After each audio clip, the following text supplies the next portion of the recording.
Dionisio at the plate. He's 0 for 2 today. Swakowski, the big right-hander, lets it go. It's right down Broadway. Dionisio lets it fly, and it's raining now.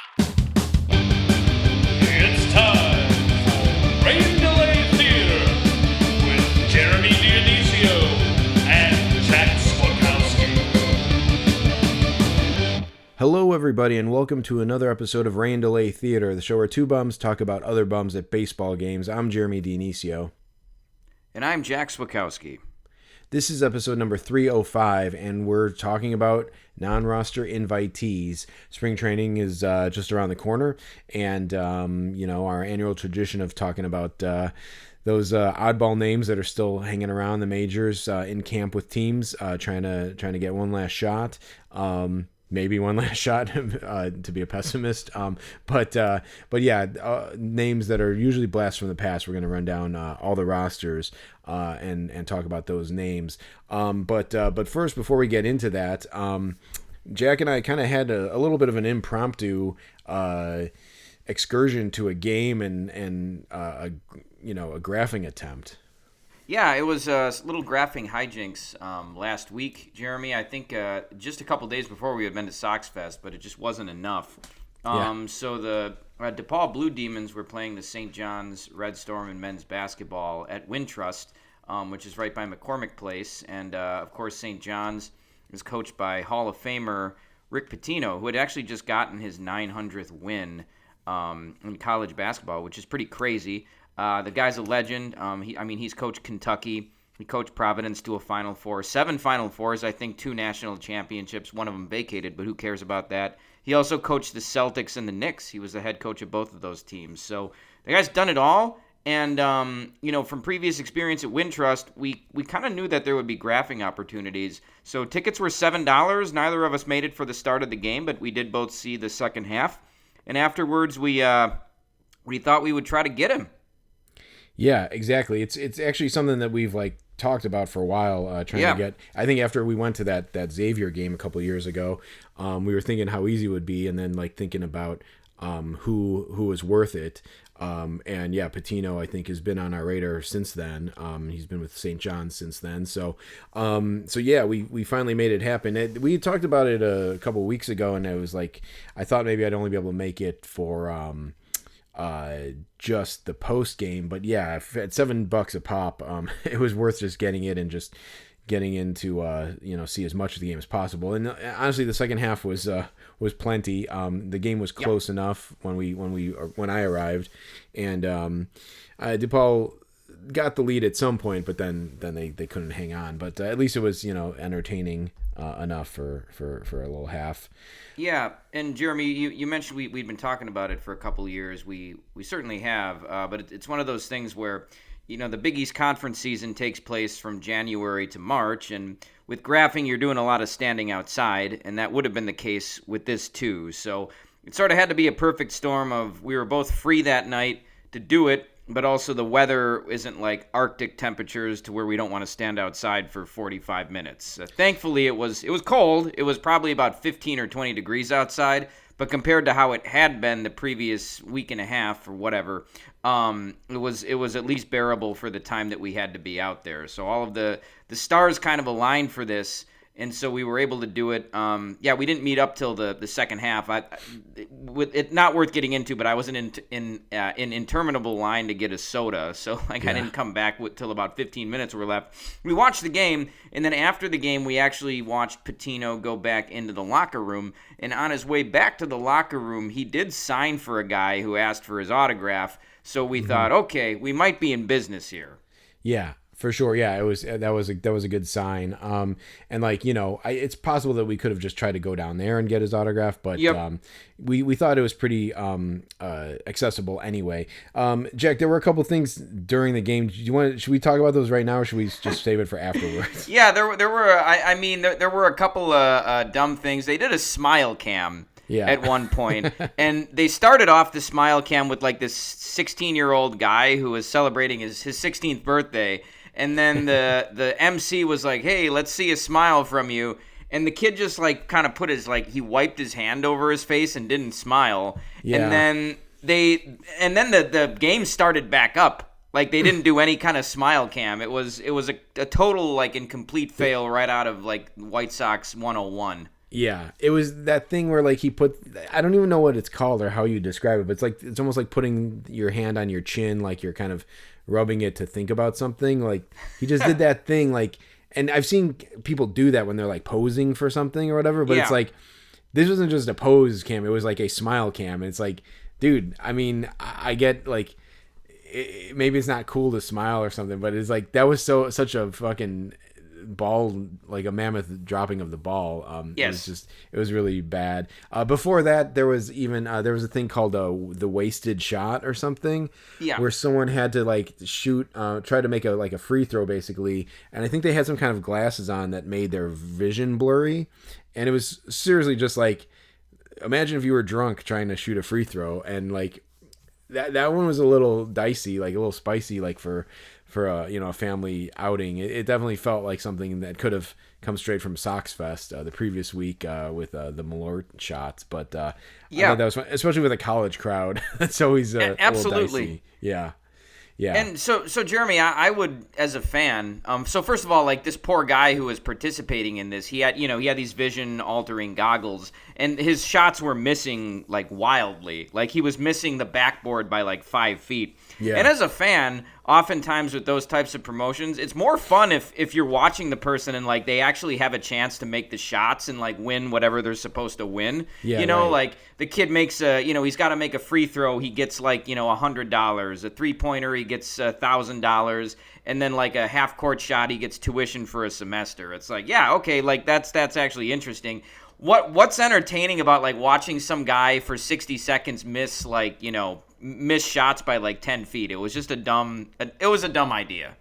Yeah, it's it seemed like if they just wanted to laugh at someone, they could have just put the smile kid on the camera or somebody like just put some buffoon up there or something. But yeah, so it was not great. No. So yeah, I mean those were the two highlights from that half. Then when we were leaving, we made a little pit stop at the bathroom before we left, and oddly enough, there was a line for the men's room.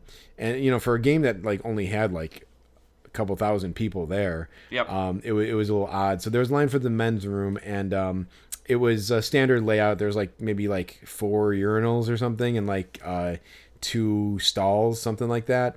And we're in line. I can't remember who was in line, if you were in front of me or behind me. I can't remember, but I might have been behind you. Yeah. Okay. And so like there was this guy, older guy, I guess. And he was behind us, I think, if I remember correctly. Yeah, he was.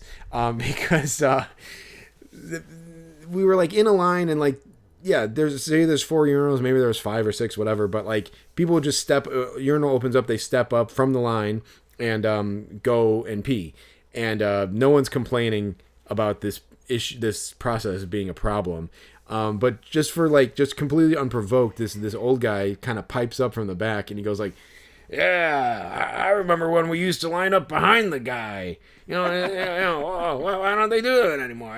You used to line up there." And like, and no one reacted whatsoever. Like no one like was like, "Oh, good idea," or like, "Oh yeah, let's try it," or something. Like we just all kind of like pretended like it didn't happen. It seemed like. Do you remember what you said after we left the bathroom in response to that? Well, I think I said, the first, I did want to say, like, in real time, I wanted to say, like, "Hey, man, if you get behind me in line, you get behind me while I'm peeing, we're going to have a problem." Yeah. I didn't say that, but, no, say what. Yeah, what you actually said was, when we left, you're like, "Yeah, I hope that guy finds out that he has a limited amount of words to say in his life, because he's gonna wonder why he wasted 5 right there." Yeah, exactly. Yeah, it was like, dude, you don't have to speak. Like, if he finds a situation where he needs those words back, he'll regret saying that line, because it was a complete dud. So yeah, it was an oddity. But yeah, I'm glad we got to get something out of just like one half of basketball. So that was nice. That was great. And just I guess before we get to the graphing too, Gene Honda was the public address announcer. Oh, yeah. So it's like, busiest man in Chicago, Gene Honda. Give the guy a night off. But so anyway, we get outside. We hung out in lobby for a little bit of the arena just because we didn't want to go outside right away. But naturally we got a little antsy because we were there for one reason and one reason only, and we didn't want to miss Pitino going to a bus. So we left about 10 minutes after the game. We get out there. We go to where we think the St. John's bus is going to be.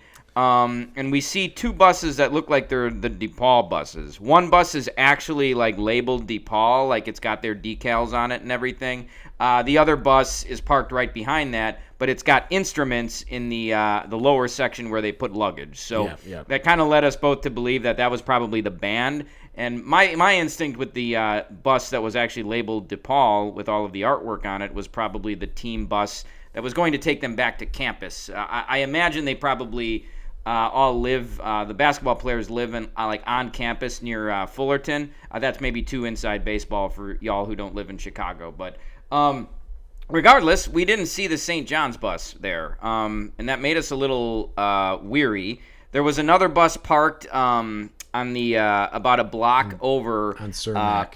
On Cermak, and so we went over to that one.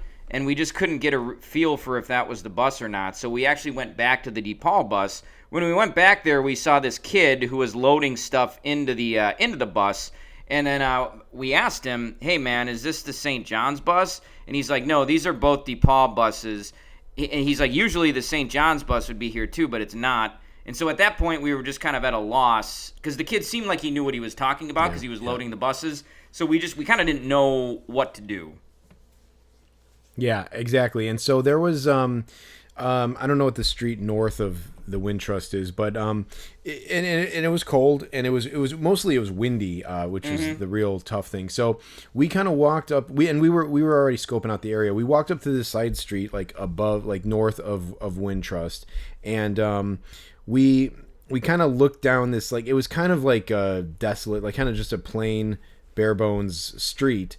Running alongside the arena, and we kind of looked down at, I guess it's 21st Street, and we kind of looked down it, and we had to walk the whole length of the stadium, which is it's a significant walk. It's not like a mile or anything, but it's long enough, especially when it's cold and dark and late, and we both kind of looked down there, and I think we both kind of looked at each other and were like, it's probably not there, Yep. And then we kind of did another lap, and I think that's when we talked to the kid, and then like I think Jack, you were like, you know what, hey Jared, let's just walk down there and just see so we know for sure if that it's not that or not. And so we did. We like hike. We trucked down that side street, and we get to the next street over, which is Prairie Avenue, and lo and behold, there's like I think 2 buses, maybe 3 buses, and then like a whole hotel over there too, a Marriott.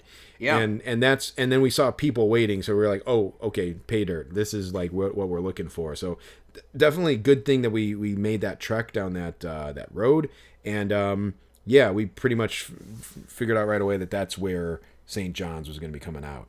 Yeah, man. When I saw that bus, it was like an oasis appearing, like as you've been walking through a desert. It was like finally, like this is where we need to be. So it was great. So we walk up to where the other graphers are. So there's about 10 graphers who are waiting outside there. And I didn't figure Pitino had come out yet, but I asked the guy closest to me. I was like, "Hey, has Pitino come out yet?" And the guy went, "Nah. Just some scrubs."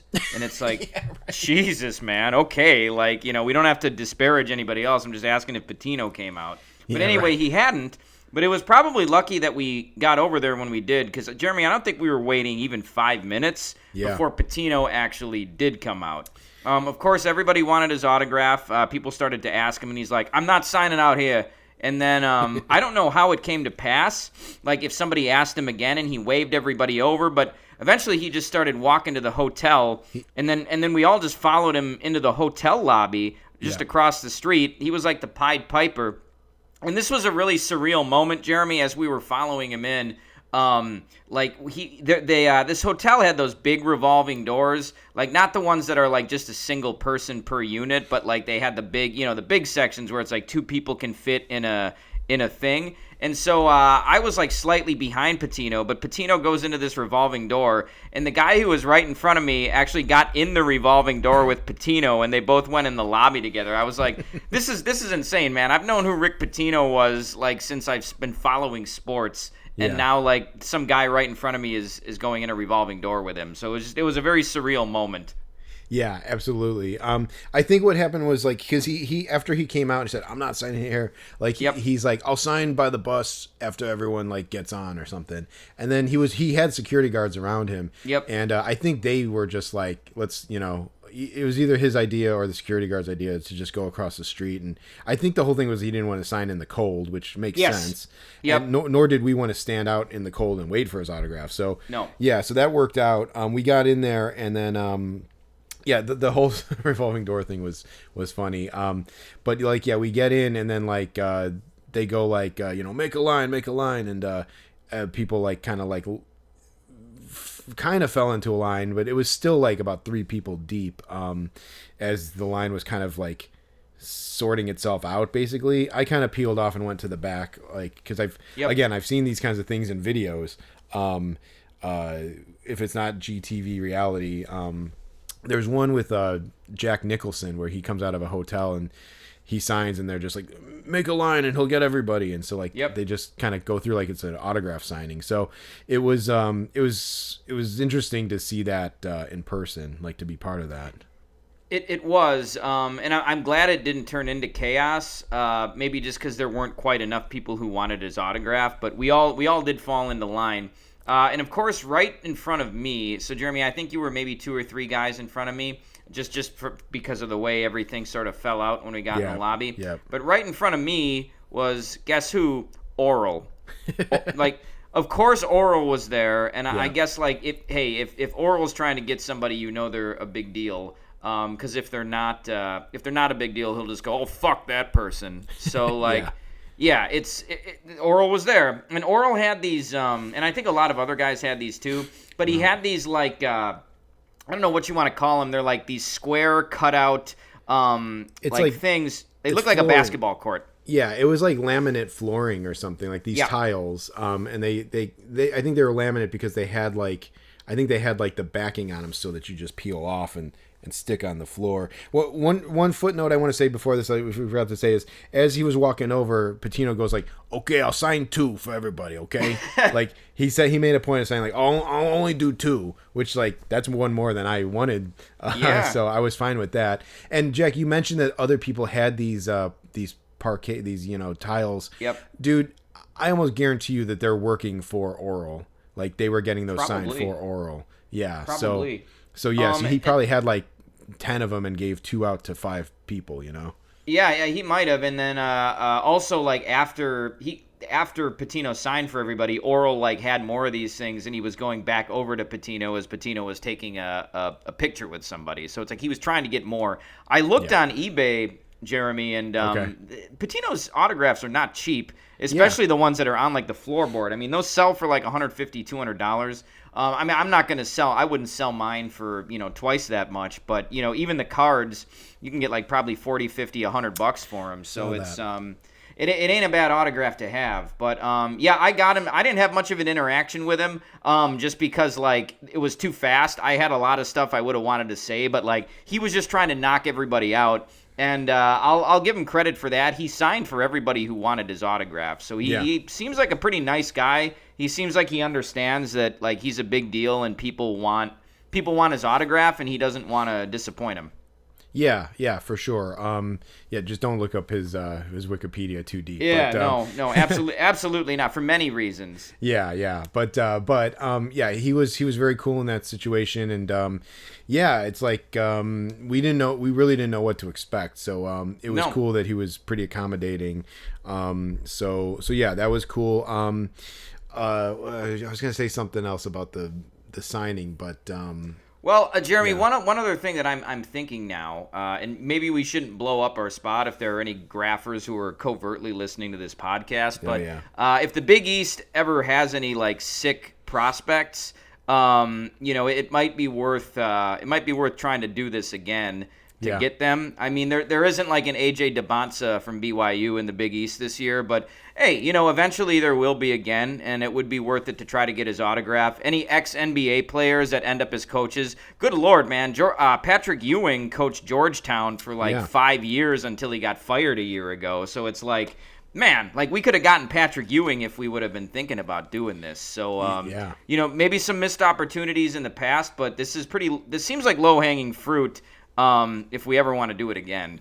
Yeah, pretty much. I wonder, because, you figure, who else? Maybe Ewing would have been a little more elusive or evasive than Pitino, but, there can't be too many other names in basketball that would be as marquee as Pitino, no. Currently, especially currently, right now. I remember what I was going to say earlier. So I ended up getting Pitino on two. He signed. I had 2 cards, and he signed both for me. Yeah. I had a custom which is really cool, which I made years ago when we first talked about doing this. And I found a picture of him throwing out the first pitch from a Mets game. So that's what the card is. Mm-hmm. So staying on theme with the baseball. But I also picked up a card. This it's kind of like a proof, a pre-production card, like a test card, and it's a 1 of 1, and it's a dark card, but I got him to sign on it. It's an acetate card, so it's clear. It has parts that are see-through, so it's a pretty cool card. And I did see those prices, Jack, and I'm kind of like, maybe I would sell this 1 of 1 just because. Because I got it done, so I might go the way of JEJ, and so the only problem is if someone asks me if I sell, I'll now have to say well, kinda sometimes. Yeah, I guess you've never sold an autograph before, have you? Well, I did sell. I actually have. I sold one of those Ben Brown cards. Okay. I got 2 years ago at Cubs convention, but I mean I've sold maybe 2 in my life. So sure. Well, hey, you telling me Dennis has never sold? Oh, know? Yeah. Exactly. So it ain't that big of a deal, but yeah, Jeremy, at those prices, I wouldn't blame you. But yeah, that was a success. I feel like it's pretty rare that you have one mission to get one guy and then you do it. It feels good. Yeah, and I said right after it happened, it was fairly painless. It was. We were the coldest part of the excursion was probably walking down to the bus. Yep. And if we knew for sure that the bus was there, that probably wouldn't have been in our heads too much. No. So that was, and yeah, like you said, we were there definitely less than 10 minutes, more closer to 5. Yep. And we walked across the street to a nice warm hotel lobby, and we got him. So it was pretty sweet. So yeah, I was definitely stoked. I'm sure you're even more stoked being more of a college basketball fan than I am. So, it was it turned out very well.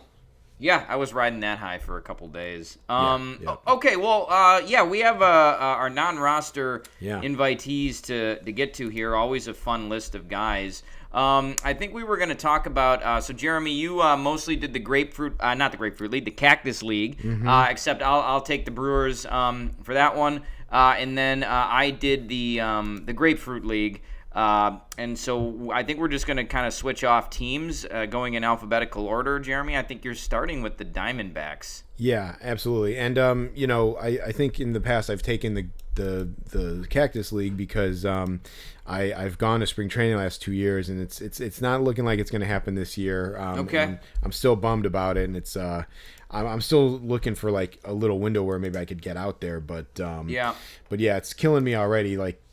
They showed Bregman and PCA at Cubs camp. Not that Bregman might sign, but not that PCA would have. But still, I hate to miss it, especially with the lockout looming next year. So I was going to say they might not have spring training next year. So yeah, or, not in the form it usually is. I know. I'm like if they start in June next year and they're doing a small spring training in May, maybe I'll go out there. But yeah, it's not going to be the same. So yeah, it's killing me already, and looking at these lists of guys didn't help either. I should have taken the Grapefruit League just out of principle.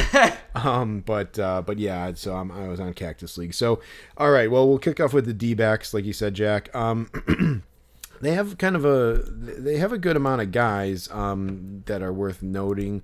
First on my list is Thomas Hatch.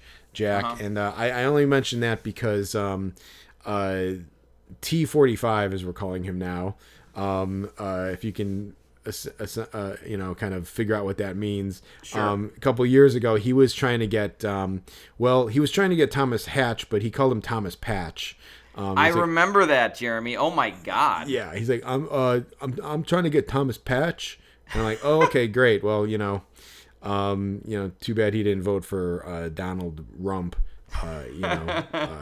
But it all checks out the IQ level there. But anyway, yeah. So Thomas Hatch, aka Thomas Patch.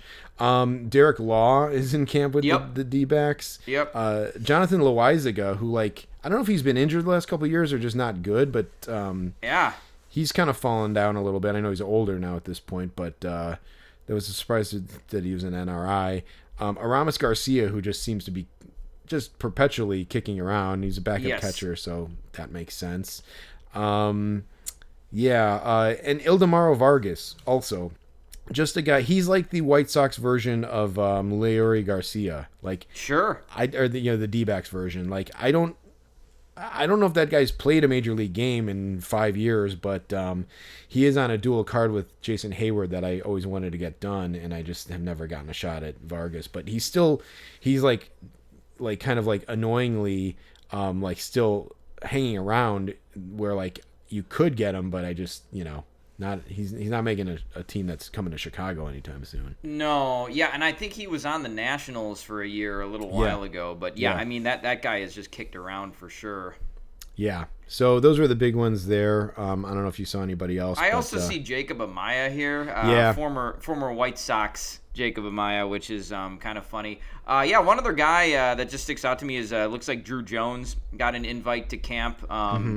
He was at least a top 3 pick a couple of years ago, so I don't think he's going to make the club or anything, but just interesting that he'll be there. Yeah, they haven't really talked about him much. I don't know if his dad's Hall of Fame candidacy boosts his profile at all, sure. But he seems to have not taken a leap since getting drafted. But he's around, and we should say that there are these it's these kind of guys hanging on, but then also prospects. So a lot of these teams have the first round picks in camp with them, just kind of learning the ropes. So I guess Drew Jones would be that guy for the D-backs, although he was drafted probably 3-4 years ago at this point.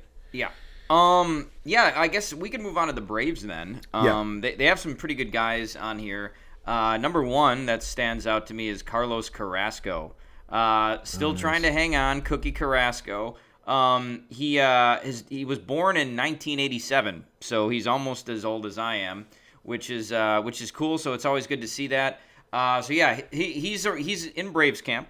Javi Guerra is in Braves camp. Jeremy, there's multiple Javi Guerras, and I lose track of which one is which, and I don't think this guy is either of the Javi Guerras that I'm actually thinking of. I know we've seen. I don't know if we saw both of them, but I had to notate in the stats who was who. Yeah. I think we may have seen this guy because I remember I notated him by putting their birth year, and I think I remember this guy being born in 95. Probably have. Eliezer Hernandez is a guy who's been around a little bit. James Karinchak, Jeremy, you got him when he was with the Guardians, right? I got him with the Guardians, and I got him last year in camp with the White Sox, and I don't think he pitched. I don't think he threw a pitch for the White Sox in the major leagues, and I don't understand. He was a good guy. I don't know what happened to. Maybe his control went away or something, but I don't know. I thought he had promise. Yeah. I was surprised. I mean, yes, and he didn't even make the White. That's my point. He didn't make the White Sox, which is they definitely could have used a guy like him. So I was surprised that he is still kind of on the fringes kicking around. Yeah, that's a strange one. I also remember him being kind of weird about signing too. I think he only signed for you because you loaned your pen so he could sign for a kid or something like that. Okay. So anyway, weird, but it sounds like he signed for you after that. So Martin Perez is in camp with the Braves. Man, I hope he makes the team because it would be really good to get him. We saw him pitch 3 or 4 innings and just eat up a game for the White Sox last season.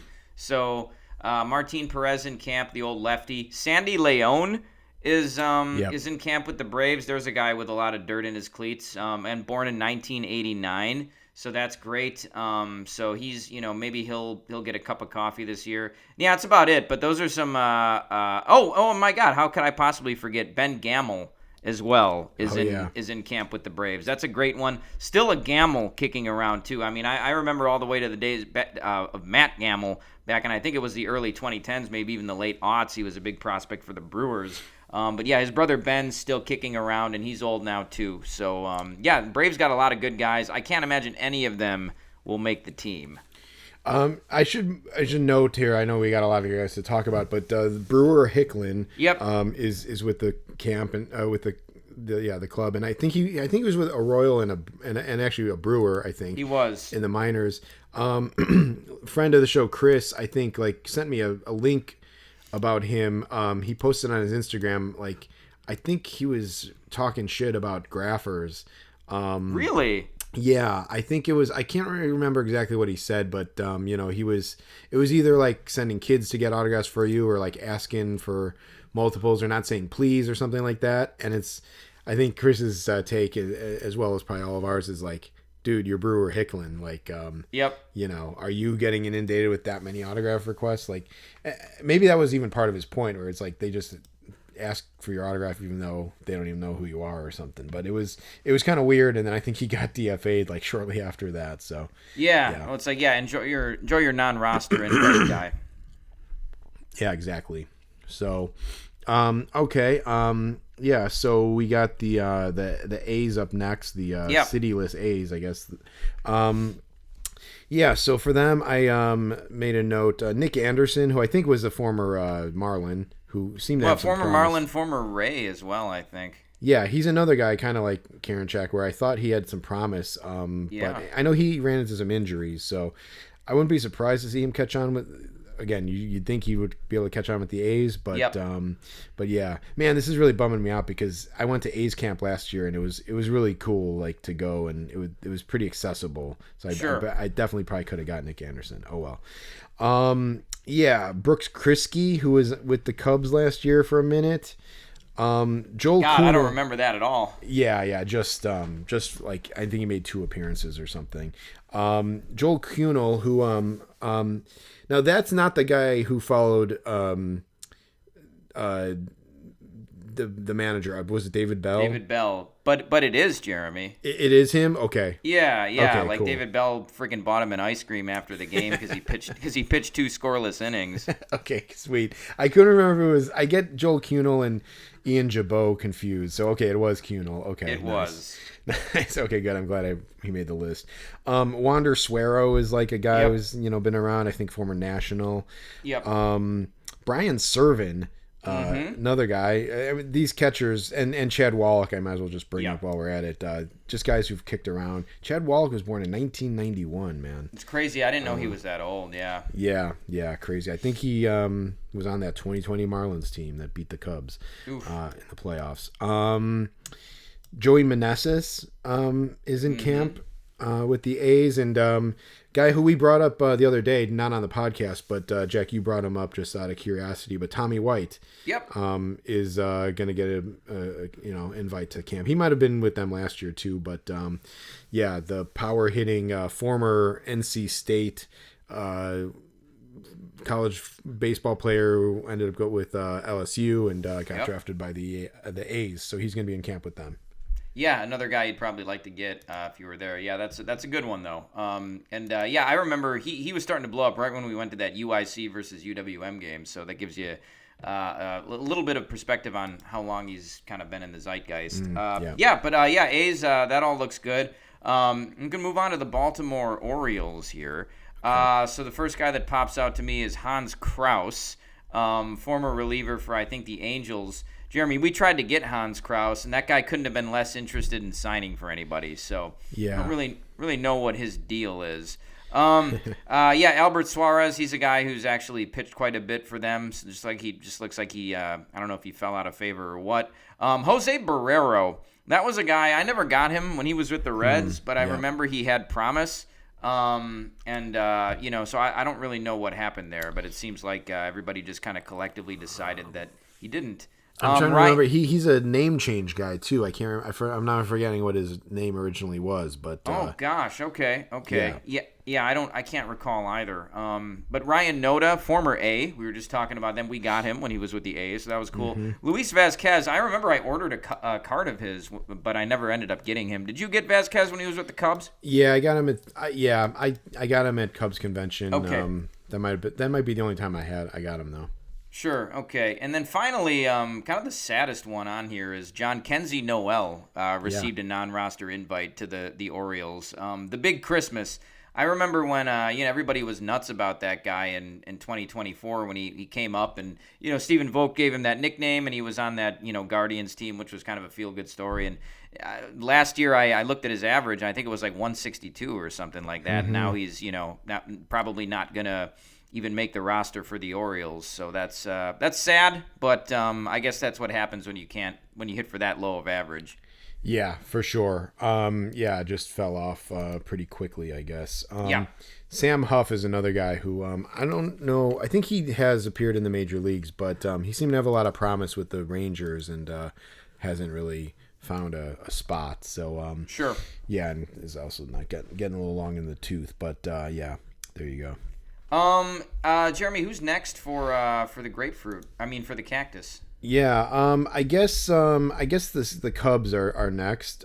So we can talk about the Cubs now. Let me pull up their roster because I don't think they do finally have the non-roster invitees on the list. So yeah, so it's the Cubs. We can maybe take a little more time with these guys. Sure. I mean, the big names that stand out are Dylan Carlson. And Chas McCormick. Yep. I don't even know how that's like a competition there. I mean, like, is Chas McCormick like good at all? I don't even know. Like, maybe defensively, I guess. But when I saw that they were signing Dylan Carlson, I was I'm pretty intrigued by that. Like, that could be a good pickup for them.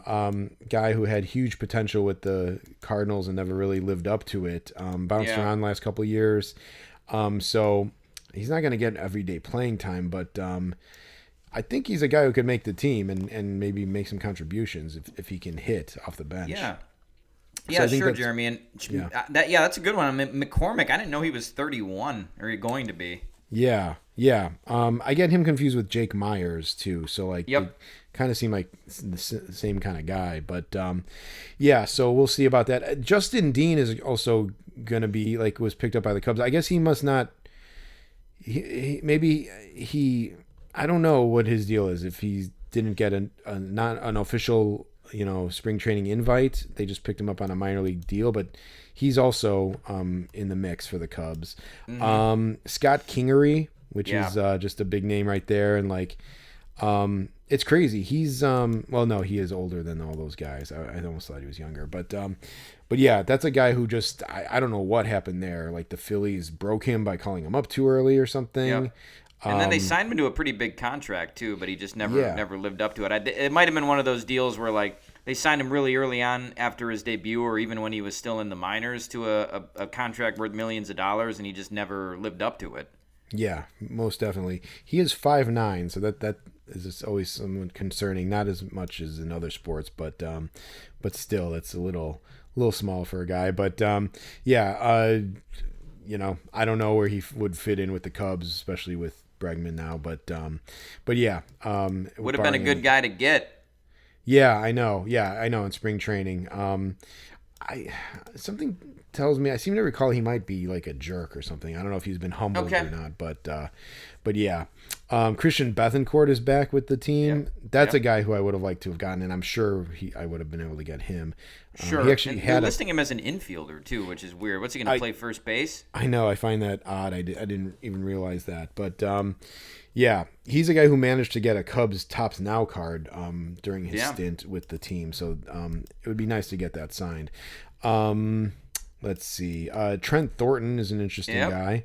I think he was injured or something last year, so I don't know if he'll be able to make the team. But I did get him in spring training 2 years ago or last year or something, and he was very nice. Is he the guy who threw up on the mound at Wrigley Field? He passed out on the mound. It was like that summer series when they were here, when Seattle was here. Was he pitching and he he like almost passed out because of the heat or something like that.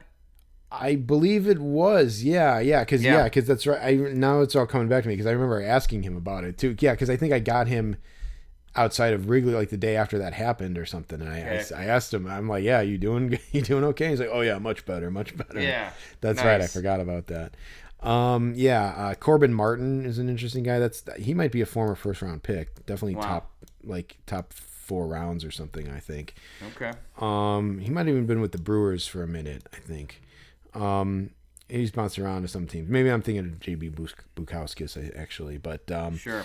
But yeah, some just random, arms. Jeff Brigham has some dirt in his, some time in the big leagues. Colin Snyder. Does. Yeah. But definitely Carlson and McCormick are like 2 of the bigger names there. That's great, Jeremy. Well, cool. We can move on to the Boston Red Sox then. I feel like historically the Red Sox are one of the teams who doesn't sign many guys for non-roster invite. They do have a few this year. One of them is Tayron Guerrero. Now, Jeremy, you're going to have to go look this one up for me maybe after we record, but I feel like we saw Tayron Guerrero in the alt-site game. Oh, that sounds possible. Yeah. I could look that up while we're talking about. Sure, yeah, because I think he was pitching in the White Sox organization, so he might have pitched for the White Sox that day. So I want to say that's true. That's about it for pitchers. For catchers, they did invite Matt Face. Hard to believe that he was on the White Sox, I think, just last year. So again, just another catcher who's kicking around. Jason DeLay was also invited by the Red Sox. I think this next guy wins the Dustin Ackley Award for most depressing non-roster invite. The first year we did this, Dustin Ackley was invited to camp by the Mariners, even though he clearly would have had no chance of playing. So that also shows you how long we've been doing this episode. But Brendan Rodgers received a non-roster invite with for the Red Sox. Now, Jeremy, that's he was a top 3 pick. I think in 2015 he was drafted number 3 overall. I don't know what anybody was thinking when they drafted this guy, but he never looked like he was going to be any good in the major leagues. And 10 years, 11 years, I guess, after he got drafted, he doesn't even have a job in the big leagues. Yeah, that's that is pretty sad. Did you get him on a card, Jack? I never got him at all. Oh, wait, did I? Actually, yeah, I might have got him on a scorecard, Jeremy, because he did sign, but I think it was on a damn scorecard. Okay, yeah, he was an early graphing target, and I think he totally.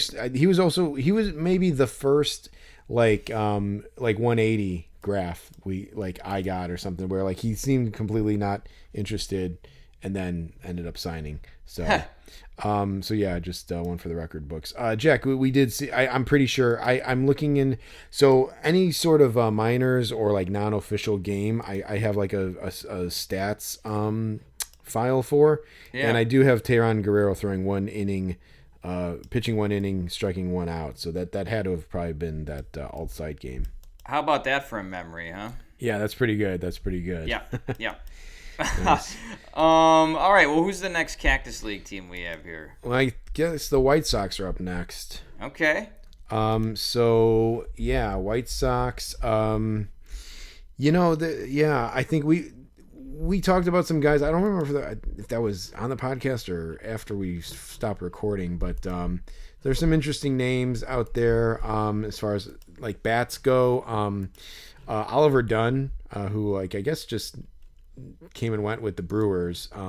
Yep. But he's on there. Tim Elko. I want to talk about Tim Elko in 1 second, but Lamont Wade is there. He's a guy we tried to get before. And Jared Kelenic, I think, are 2 of the bigger names that stand out. I don't know what Lamont Wade did last year, but he was kind of inexplicably a solid piece for the Giants for a little bit. Yeah. I don't know. I'm not clicking on his name, but yeah.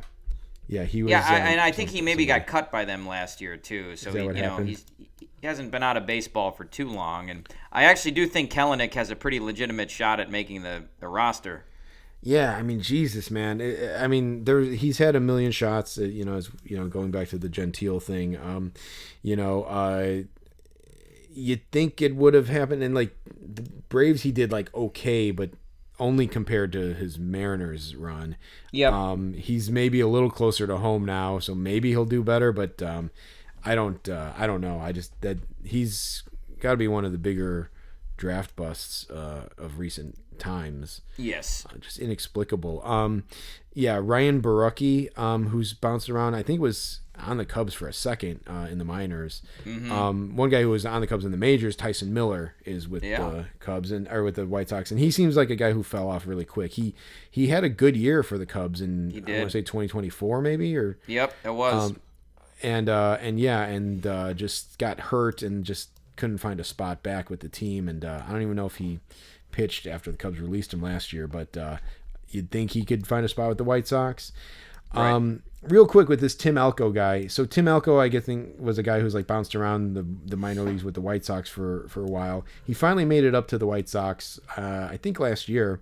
I saw him hit a homer in spring training like 2 years ago, but he finally got up to the big leagues for the Sox. And this is like a weird, like, it's not weird. It's just something that maybe I never really paid much attention to until recent years.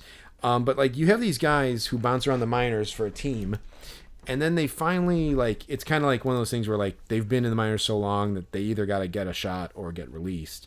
Yeah. And so these guys get added to the 40-man. They make it up to the big leagues. They get up there for like a week maybe.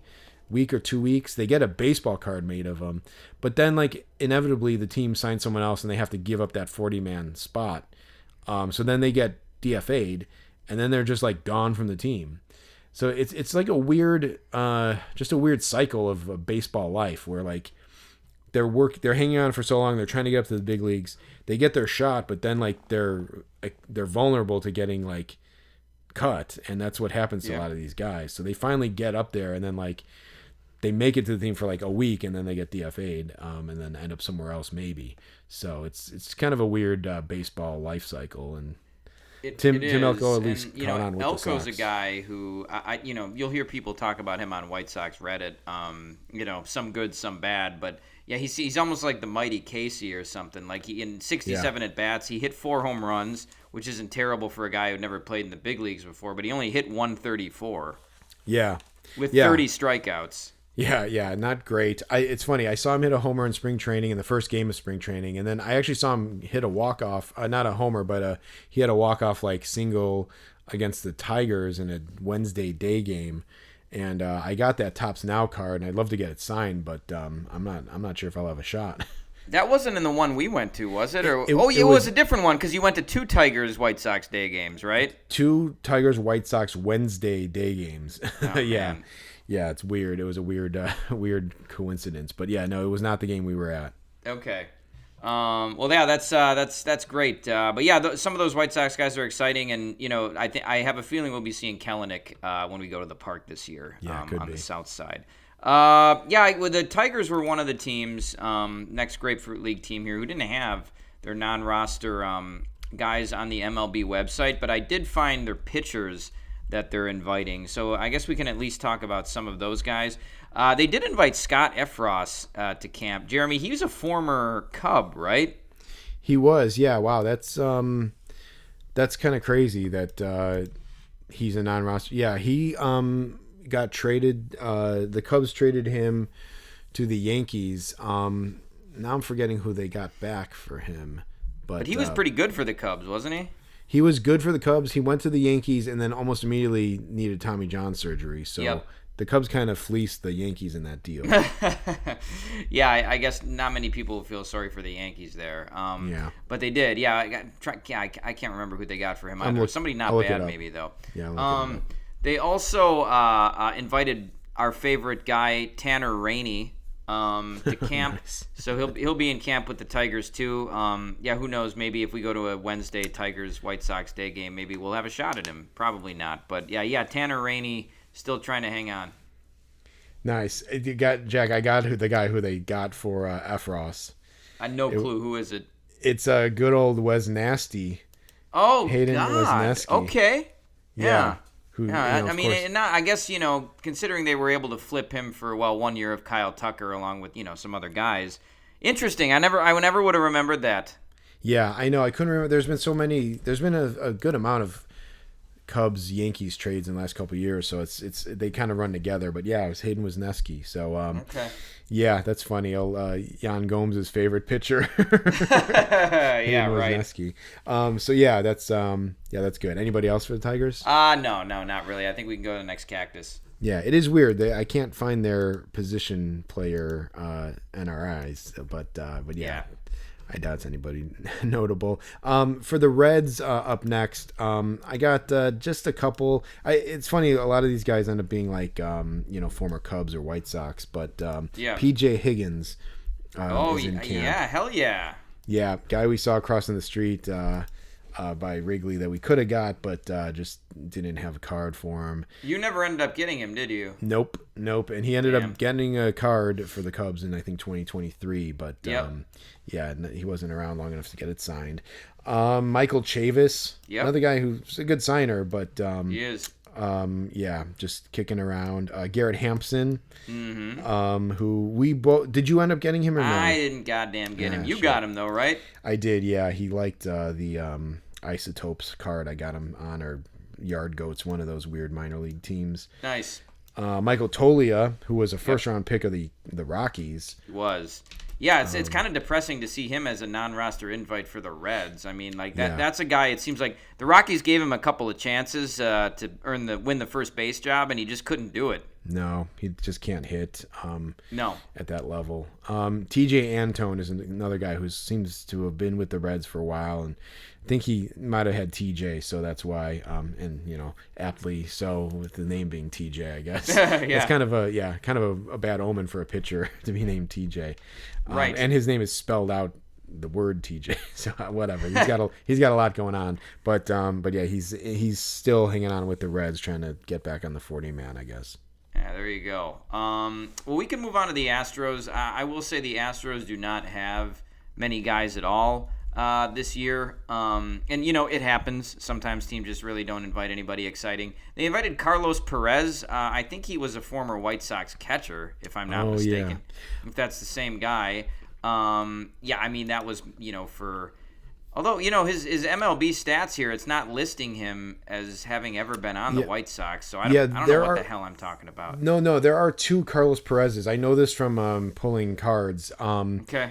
And yeah, he actually, I think, this guy was actually he was an Angel, right? Is that right, Jack? He was, yeah. Yeah, he was with the Cubs last year in spring training, so that's why I happen to know that guy. Taylor Trammell, too.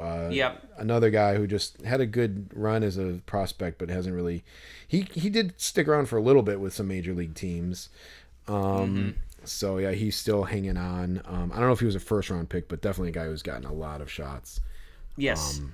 Absolutely. And, yeah, my God, that Carlos Perez, those guys are both catchers. Geez. And then they also invited a guy named Edwin Diaz, but it's not like the Edwin Diaz. So, there should be like a SAG for baseball players. I think we've talked about that before, but. Yeah, totally. Yeah, that's funny. Maybe the Astros thought it was the real Edwin Diaz, but. Yeah, right. But yeah, that was about it for them. Okay. Who's the next cactus we have? I got the Guardians up next. Okay. And there are some pitchers who have bounced around. Carlos Hernandez, Kobe Allard, Cody Hoyer, who former White Sox, former Cub. Yep. I said to him last year, sorry it didn't work out with the Cubs, and he said, "Oh, that's all right." Dom Nunez, Carter Keyboom. Definitely he was a former first round pick. Oh yeah. Stuart Fairchild, who brings his own perks to the the team atmosphere. That's right. Newlywed this off season. Okay. I know that from social media. Nice. And I'll leave it at that. But Jack, there's one guy, catcher. I don't know if this name rings a bell for you, Jack, but Cameron Barstad. Does that name ring a bell to you? Did we see him in the minors? We saw him with the Sky Carp. Yeah. Oh God, did he have a real good game with them? He did. Yeah. And did we get his autograph? We did. Nice. Yeah. Mine must have got him. Did I get him on my scorecard? Maybe he was a guy who didn't have a card in that team set. So there was a guy. I think it was him. He had a good game. I might have got him on a team, like a team card. And a SIG card, and then you might have had him sign like the insert, like the scorecard insert. Sure. Yep. Yeah, so that's that guy. Yeah, so the pitcher also had a good game, I remember, but he did. Yeah, Cameron Barstad. So that's why that name stands out. That's cool. I wonder how he ended up in the Cleveland organization. Yeah, I know. Obviously, I'm pretty sure he didn't end up in the majors with the Marlins. He was the Marlins, I think. Yep. But yeah, so he's around. He's 25. I don't know if he'll make it, but sure. Kind of cool that he's in camp at least, so he's kind of closer. So yeah. Well, good for him. He seemed like a nice guy too. Yeah, for sure. So that's all I got for the guards. Cool. For the Marlins, I really only have one guy. This isn't the guy, but Jesus Tinoco, who I feel like has been on the Marlins for a long time, got a non-roster invite this year. He is really the only other guy that I want to talk about, except Jacob Berry. I think if we're going to talk about that same minor league game, Jacob Berry received a non-roster invite for the Marlins. That's funny. That's a good timing there. It was. Yeah, I wonder if he's going to bring his red pen to sign for people with. What an asshole, man. He was not nice. He wasn't nice in Beloit, so I don't know if, as Dennis said, some of them get humble, so I don't know if, Jacob Berry got humbled at all, because he has been pretty damn mid, if that, in the minors, and he was a first-round pick, too, talk about a pedigree guy, but he's in camp this year. I don't know if he's ever going to make it at this point, but he is there. Yeah, I know. I don't know what his situation is, but yeah, I wouldn't lose any sleep if he never made it to the bigs. No. But yeah, Jesus Tinoco was another guy who I think he might have pitched in one game with the Cubs in maybe 2023 or something. Yeah, I remember when he was on them. Did you get him? I did not. I think I found his card and brought it the day he got signed or picked up or something, and I can't remember if he made it up with the club or not, but yeah, sure. So his card's kicking around my box somewhere. Okay. Rockies, not too much there. Nicky Lopez is the big name there, and if I was in Arizona, I probably would try to go get Nicky Lopez just because there might not be too many more shots at him. Sure. But Nicky Lopez, John Brebbia is there. Yep, man, I'm disappointed. Last year, Brebbia was in the majors with somebody. Maybe it was the Braves. I can't remember. But he didn't sign. I know you said he was really nice, but I think he got the loss the game we went to, and the friggin' guy didn't sign for me. So that was just devastating. That sucks. Yeah. I could see him making the Rockies team. So yep. And who knows? You would think that he would sign, but and the Rockies always sign. Yeah, you never can tell though. They also have Valente Bayozo, who came up with the Marlins, and I actually thought he was good, and then he just he's now a Rockies non-roster invitee, so I guess that didn't go well for him. Right. I actually sent a card to him to the Marlins to sign through the mail, and I guess I'm probably never going to get that card back. Just too bad. I'm basically out 2 stamps for that one. But so that's all I got for the Rockies. Nice. Okay, yeah. Moving on to the Twins. They have a couple guys. One I don't have much to say about this guy, but I'll point him out is Dan Altavilla. I saw him make his major league debut in the White Sox game. He was pitching for the Mariners, so I saw him make I think that was 2016. So 10 years later, he's a non-roster invite for the Twins. So that's a good one. They didn't have too many other guys. Orlando Arcia is in camp with the Twins, so the mighty have kind of fallen there. I mean, he was an everyday player just 2 years ago for the Braves. Hooked up with the Rockies for a little bit. I think it was last year. But I got him when he was on the White Sox. But Jeremy, I know it was one of those things where they didn't announce that signing until we were sitting in the stands, and then we were like, oh man, they have Orlando Arcia. So that was one. Gio Urshela got an invite with the Twins, so it's not very exciting, but he's there. That was about it for them. Yeah, I would say those are the big ones there. Okay, the Royals oddly had a lot of guys, so I can kind of run that down really quick.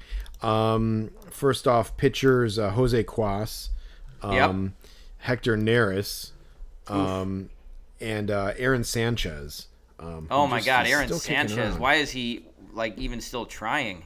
Yeah, this guy I might actually pull up to see when the last time he threw a major league pitch was. Yeah. It looks like 2023 maybe.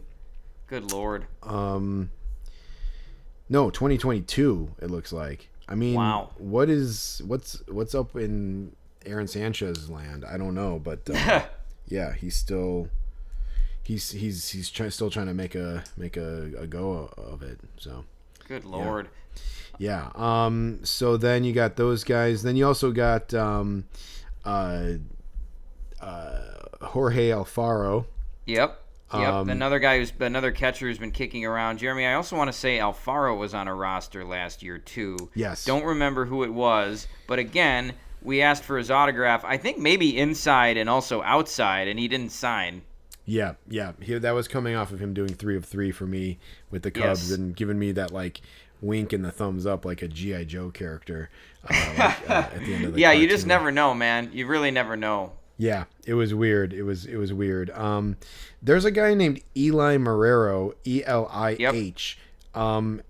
When did I looked to see if that was the Eli Marrero with like a different spelling, but did he play in like the 90s, Eli Marrero? Yeah, man, that guy played in like the 90s and early 2000s. Well, I wonder if maybe that's this is his son. kid. Yeah, it might be his son then. Yeah, so because that's he's a catcher. interesting. Yeah, so that's interesting. He's 5'8", which is not great. Shorter than Scott Kingery. Right. Brandon Drury is there. Single. Yeah, I was gonna say. I wonder if he's found a wife to call his own after these years. But yeah, he's there. Kevin Newman is there. Yep. Josh Rojas, who was a former White Sox. He's in camp with them. Abraham Toro, who was Astro and maybe Ray, maybe. Yeah, he might have even been on the Brewers for a minute. Oh wow, okay, there you go. And then my buddy, I guess, Gavin Cross. Yeah, Chipper Jones, right? Yeah, favorite player Chipper Jones.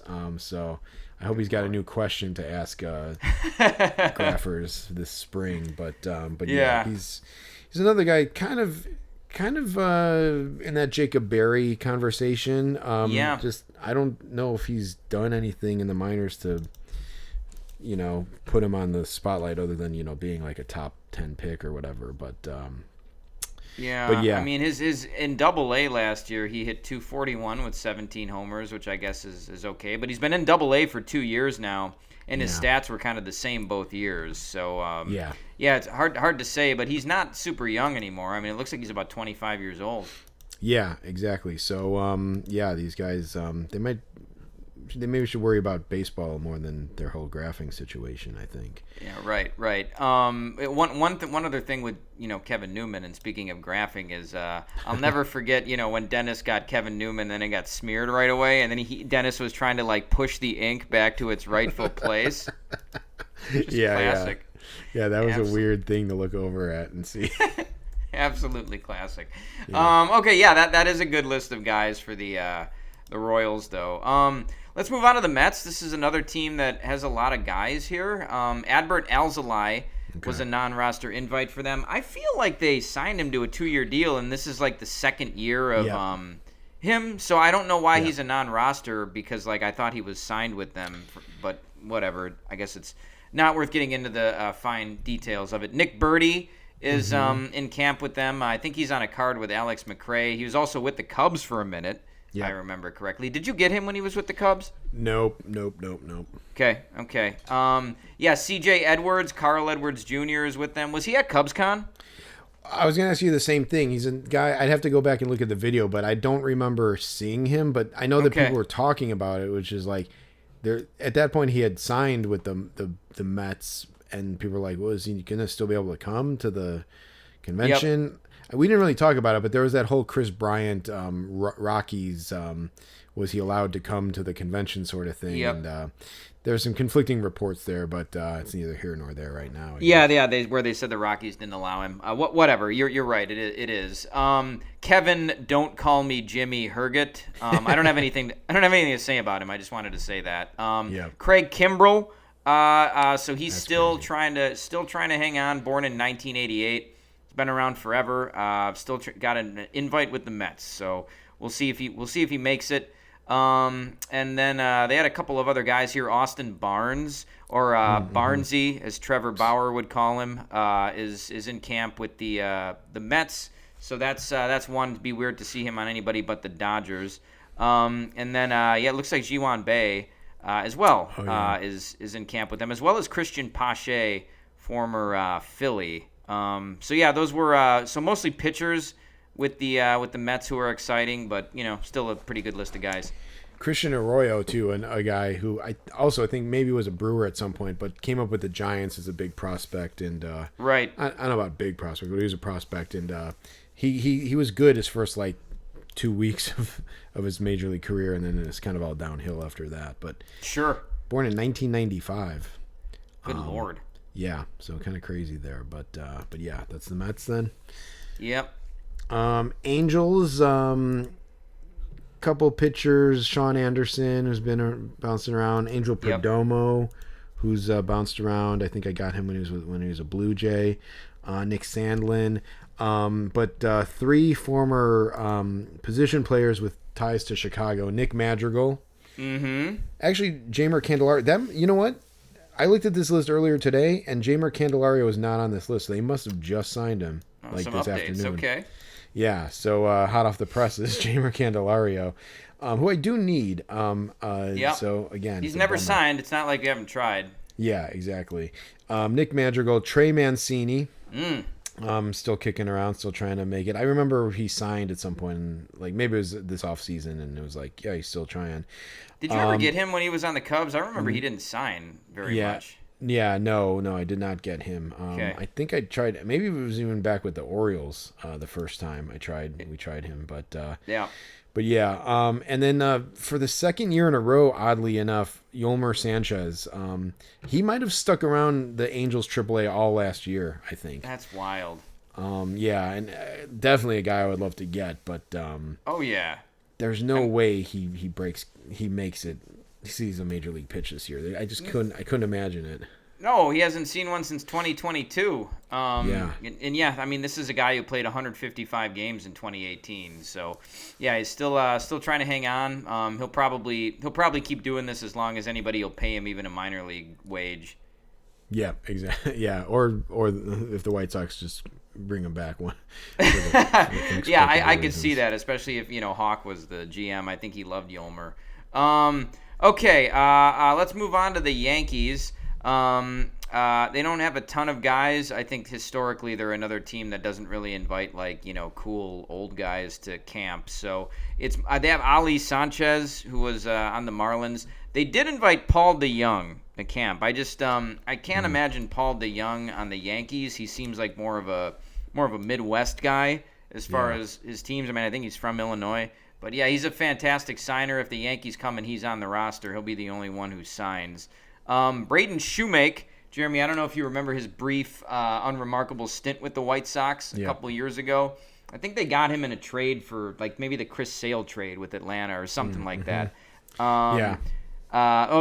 Christ, they wouldn't have traded Sale to Atlanta. They got him maybe it was Ronaldo Lopez, whatever. It doesn't matter. But anyway, he bombed out with them. And then Seth Brown was invited by the Yankees. We got him when he was with the A's. Actually had a couple of decent years with them, so rooting for him. And then Duke Ellis is still with the Yankees. Be great to get his autograph. He's like a career pinch runner, but still in their system. A shout out to the late Terrence Gore, I guess. Yes, I was just thinking of him as we brought Duke Ellis up. Yeah, exactly. Did we see Duke Ellis's major league debut too with the Sox? I remember I went to a game and I'm like, who the fuck is Duke Ellis? We might have, and I think we saw him with two different teams in the same season. We saw him with the White Sox in 2024 and he got cut, and then I think the Yankees signed him and brought him up, and we saw him as a pinch runner. Yeah, and speaking of that, that's like a Tim Elko situation. Makes it to the majors and then has to forfeit his 40-man spot Right. shortly thereafter. So, yeah, interesting. Yeah, that's I don't know. I don't know how many openings the Yankees have, but it No. is what it is, I guess. Padres, I earmarked Marco Gonzalez, who seems to have kind of Okay. been bouncing around a little bit in recent years after kind of having a good run with the Mariners. Tristan McKenzie, who I just don't know. That guy just lost it. He looked really good at one point, and Yep. seems to have just kind of lost it. He was a guy who I would have liked the Cubs to have tried to give a shot to, but Sure. yeah, Yeah, But my I don't know. biggest memory of McKenzie, number one, he's a great signer, so I did get a nice Tristan McKenzie. Number two, there was a guy we saw on Guardians White Sox game, and there was this drunk dad and his kid who also may have been drunk behind us. I mean, the kid was like in his 20s, but the dad was like, "Hey, Mackenzie, I've got my tutu on," and then he started doing like a Hawaiian dance, but because I think there was a 2-2 count. I don't know if you remember that. I do remember that. I think. Yeah. Oh God. That was Yeah. a classic White Sox. But yeah, Mackenzie, yeah, definitely a guy who looked like he had a ton of promise. I'm making a mental note right here. I accidentally skipped the Dodgers, so we can. Go back to That's them okay. afterwards. Yeah. But while we're on the Padres, I see Ethan Salas is in camp. I Yeah. think his stock has kind of fallen in the last year. It did for sure. And then Yeah. it's that Leo DeVries seemed to have kind of usurped him, but then they traded him to the A's. So Yep. yeah, I don't know, but then I think he kind of maybe kind of settled in a little bit, but definitely not as much hype as there was originally. Jose Miranda, who Yep. I forget what he had a consecutive at bat hit streak, I think it Yeah, it was. was like he got hits in 9 straight at bats or something like that. Yeah, and I think he was I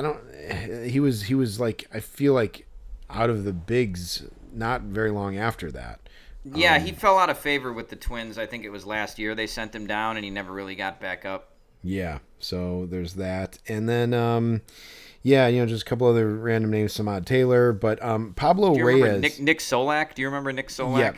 Yeah, Nick Solak, former Red Ranger. Yeah. But Pablo Reyes, I think, is a Yeah. guy who we randomly saw have a good game. Maybe with I don't know if it was the Marlins or the Might have been the Pirates. Pirates. Yeah, somebody Yep. I think he had a decent game, one game that we saw him years ago. He did. So that was a long time ago too, maybe 2018 or 19. So yeah, long time. Okay, well we could go to the Phillies and we could double back to the Dodgers. Now the Phillies invited Genesis Cabrera to camp, the nice. left-handed reliever. Do you remember the brief dump he took with the Cubs definitely. earlier? Yeah, that was not good. I saw him give up 5 earned runs in a third of an inning for them. I think he got cut the next game, but Yeah. he was not good for them. I remember texting you.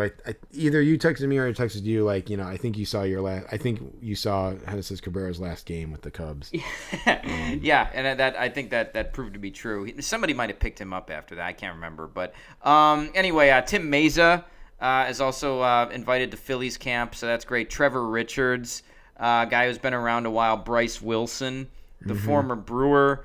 So yeah, all these guys still trying to make it. Mark Kolasvari. I don't know if that guy's ever actually been in the majors for more than 2 weeks at a time. I feel but his name, God, he's only played 11 career games in MLB, so I don't know why I know who that guy is, but he's he's in camp with them. They don't have too many other guys here. Brian De La Cruz, who was kind of an everyday player for about a year with the Marlins. Is in camp with them, and that's about it. Dylan Moore as well. Yeah, and you would think Dylan Moore. He's a guy. There's a couple NRI guys where you're like, oh, he seems like he would be better than just getting an invite to camp with somebody. So yeah, Dylan Moore. Maybe he'll make something of himself this year. I don't know. Yeah, he's a career 206 hitter. That's not very good. I thought it was okay. Well, that explains it because I remember he had a lot of steals, but 206 explains it. Yeah, and Leo Perguero, I think, too, is Yep. a guy. At least I got him with the Pirates, I think. So, Or was it Rodolfo Castro? I get those two confused. Maybe it was Rodolfo Castro. But yeah, okay, all right. The Dodgers. I think definitely a team that doesn't have too many spots available. That's for sure. Yeah. I'm seeing here Cole Irvin, Jordan Weems. Those guys, Weems. I'm trying to get Weems, even though it's Wins. Yeah. But that's funny. A lot of rookie guys. Oh God. Okay, so here's a couple. Chucky Robinson, who was with them at some point. I saw him play when I was in LA. That's wild. Sebi Zavala. Oof, I don't know. I was why. at the Sebi Zavala game. Yeah, exactly. Yeah. And you got him, right? And I got him the summer after. Well, it was a couple years after that, but But yeah, on the card made for that game, so that was pretty cool. Yep. Nick Senzo is with the Dodgers. That's another example, like the Kelenic example. Like a guy's a top pick and he just keeps getting chances. I wonder if the Dodgers have a dress code. Yeah, right. Or if they let you dress like a pirate, like a swab, a guy who swabs the deck. But yeah, that's all I got for the Dodgers. They're not worth talking about anyway. No, that's okay. That's great. Okay, so Pirates right off the bat, Mike Clevenger they invited. Ugh, yeah, I thought that guy could only pitch with the White Sox. So I'm not sure if there was something new in the CBA for this season, but he's with the Pirates, which I guess is kind of like a National League equivalent of the White Sox. He can certainly fly under the radar there for sure. Chris Davinsky is also with the Pirates. Joe LaSorsa, I think we were graphing when you wanted to get him. Did you ever end up getting him? No, I think maybe he just got a card. He's one of those guys who didn't have a card when he was there, but he probably was gettable, and then he was gone by the time he actually had a card. So sure. I will just say, I don't know if you have anybody else for the Pirates, but I want to mention Noah Murdoch because he's a guy who I've followed on Instagram, and he has a really cool account where he rips cards and stuff. And I was interacting with him on Instagram, and I was able to send a card in to him to get signed. So it's pretty cool. He's got a really cool social media presence. So I'm rooting for him. Yeah, heck yeah. Okay, I'll have to check that out. Dominic Fletcher, also former White Sox. And then I guess if you want to talk about prospects, I think Connor Griffin, who has been invited to camp, was just named the number one prospect by at least Keith Law from The Athletic. But people are pretty excited about him. There's no way he's going to make the team. And then also Termarr Johnson. He's another guy who was a top pick for the Pirates. I feel like he's been around forever. They drafted him a long time ago, but he's still only 21 years old, I guess. So he was drafted out of high school. So still time for him to make it. Yeah, for sure. I think he's still kind of hanging in there. Dom Fletcher was. Oh no, this is Darren Fletcher or the other guy. David Fletcher. He's the his guy brother, I think. Popped for gambling, I think. He was. Yeah. Alika Williams, Davis Wenzel, Ronnie Simon. Yeah. Those are all guys who've bounced around there. I got Davis Wenzel with the Rangers in Rangers camp 2 years ago. Oh God, nice. But I think he maybe had a cup of coffee in the majors. But yeah. Yeah, he did. Okay, well, I think the next Cactus League team we have is actually the Brewers. Okay. So I could just take the wheel for this one real quick. As far as pitchers go, Jacob Waguespack was invited. Former Blue Jay. I would love it if that guy made the team somehow. I don't think it's going to happen. He's probably just AAA depth, but it's funny that he's there. There's a Chicago alderman with the last name Waguespack, and really, and so it's I don't know if there's more than two people in the world with that last name, but I wouldn't imagine. So but I guess we know of both of them. Yeah. Reese McGuire is in camp with the Brewers. I guess if you were wondering what Reese McGuire was up to, this is it. It kind of sucks that I feel like he played well enough to get a job with the Cubs last year to get a job somewhere this year, but I don't know. I guess it's pretty coveted our major league roster spots. He had 9 home runs in 140 at bats with a 226 average. What more do you want from a backup catcher? I know. He's definitely a guy who I'm rooting for, even if he is on the Brewers. But Yeah, it's kind of a bummer. I thought he would be able to get a major league spot guaranteed. Yeah. What is the Brewers? I know that what's the Brewers catching situation looking like? So it's going to be William Contreras, and then actually Jefferson Carroll was listed as their number 2. So I think Okay. no more Eric Haas, no more Gary Sanchez. I think they're just going to try to go with this guy as their number 2 this year. So it'll be interesting to see. But I'm actually I'm sure Reese McGuire will probably end up in AAA with them and be up for at least part of the season this year in some capacity. Also for catchers, they have Darian Miller. It just reminds me of Damian Miller, so let's hope Darian's more fun to hang out with than Damian. If you look at it too far, like from not too close, it does kind of look like Damian Miller. yeah, for sure. A couple prospect things like Jesus Mate is in camp with them, which is exciting. I mean, he's like the number 2 or 3 prospect in baseball. He's not going to make the team. Okay, yeah, I was gonna say, do you think there's any chance he makes the team? Oh God, that would be pie in the sky. But he was born in he might not even be 19. I mean, he was born on May 8th of 2007. So how the hell old is that? Is that 19 yet? Right. Yeah, he's not. No, he'll turn 19 in May, so he's still 18, I guess. Yeah. Yeah, and a guy hit I think he hit 340 something in high A last year. So. Exciting, but I don't want to jinx him or anything. Maybe I'll get him like I did Churio a couple years from now. That'll be great. Brock Wilken, another guy who was, he's got power, but I think he's been injured a little bit. But he's been a prospect for them. Jet Williams, who they just acquired in a trade. That'd be cool. Not much else there, but a couple of exciting guys, a couple of interesting bets. Yeah, and we don't have to get too deep into it, but the Brewers traded away Caleb Durbin today. They did, yeah. So that might make room surprising.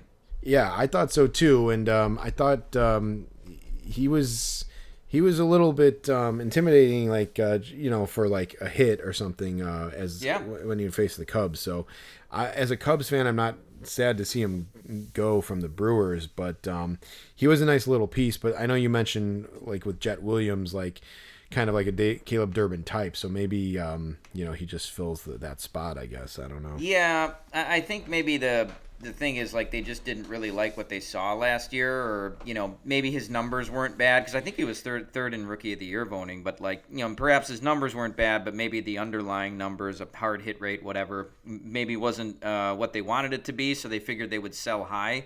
They got Kyle Harrison, which is if that guy used to be a top prospect. He was in the Devers trade. He came over from the Giants in the Devers trade, so he had potential at one point, and they also got David Hamilton, and I think they got another pitcher too. I mean, the Brewers threw in Monasterio, which is okay, but interesting trade to say the least. But I think it opens the door for Jet Williams.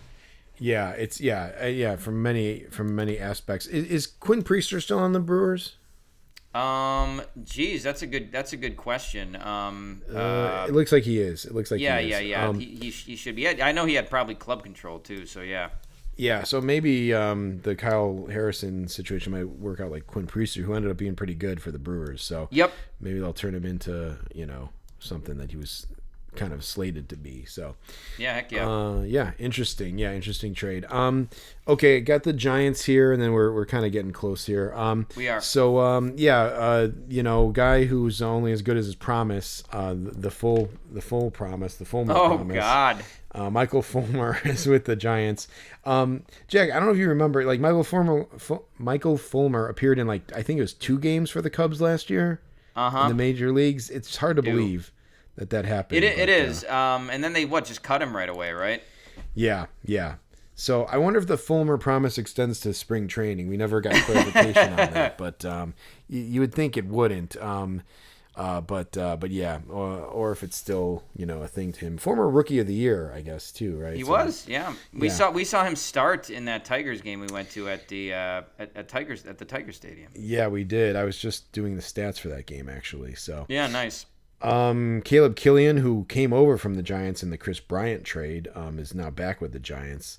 That always chides me a little bit. Although at this point, I've washed my hands of Caleb Killian, but it's I always hate when a team trades away a prospect and then usually to the Cubs, and then they get rid of him, and then he goes back to the original team. It's almost like they never gave him up to begin with. But right. I know he's been through a lot since then. Gregory Santos, former White Sox, is going to be there. And a guy who we just brought up, Jack, Eric Haas, is in camp with the Giants. Yeah, there you go. Yeah. You know, he's definitely like a fringe 4A guy, so he'll bounce around with a few more teams before his career is done, I think. Yep. And then the last guy I have there is Diego Cartaya, who was a big prospect for the Dodgers and just never turned out. So not that they needed him, but no. Now if he could come up with the Giants, that could sting a little bit. But sure. But yeah. Nice. Well, the next team here is the Cardinals, Jeremy. They are another one of those teams that seems like historically they don't really invite many guys that we would find interesting. So the one guy on their list that I have is Nelson Velazquez, I believe former Cubs farmhand. Yeah, that's right. He's the one guy who I've ever heard Dennis get upset about that the Cubs traded. Remember that? He's like, yeah, Velazquez, he hit like 2 home runs last night or something, Yeah. It was when the Royals were in town, or whatever. But, yeah, Dennis was upset about that one. So, don't have much for the Cardinals other than that, but that was a memorable one. Okay, all right.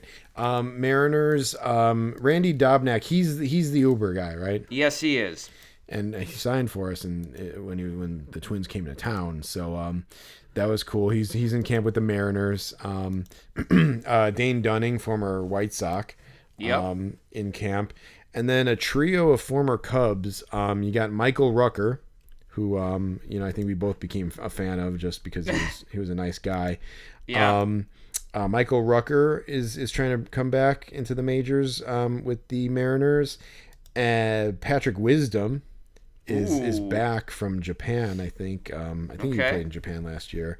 Trying to break in with the Mariners. And Brennan Davis still hasn't made his major league debut. And I hope that the guy can just get up there for a cup of coffee or something. Just so he can kind of close that chapter.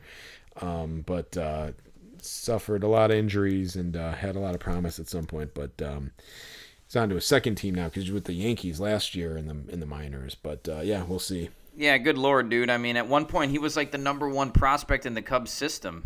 Yeah. And just, I think I got him at Cubs convention, and I think he might have said like, "Hey man, looking forward to your debut this year." And, that was rough. So nice. Anybody else for the Mariners? Nah, that's all I got. Okay. Not too many guys for the Rays. Cam Boozer, former Red Sox, nice. Former White Sox, actually, too. Former White Sox bum that got cheered for that was the impetus for our over-under last year. Yes. I think. Yes, yeah. He absolutely was. He couldn't even stick on the White Sox. Now he's with the Rays. They also invited Jake Woodford as well. So I wonder if he's going to scream in anybody's face in spring training. I feel like that's we got to keep bringing stuff like that up every time a guy like that gets mentioned because that's just it was just such a clown move. Yes. They don't really have any. Edward Olivares, former, I think he was on the Pirates for a minute. But yeah, other than that, not many exciting guys for the Rays. Yeah, right. Blake Sable was one of those guys who stood right in front of us, and we could have got his autograph, but he didn't have any cards at that point.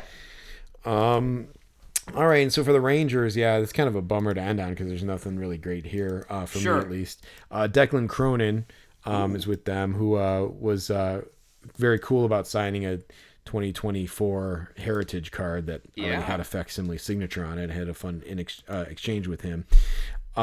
Richie Martin, who I feel like is a guy who's just bounced around, whose name has been out there for years. Yes. I think Oriole and maybe who knows what other teams.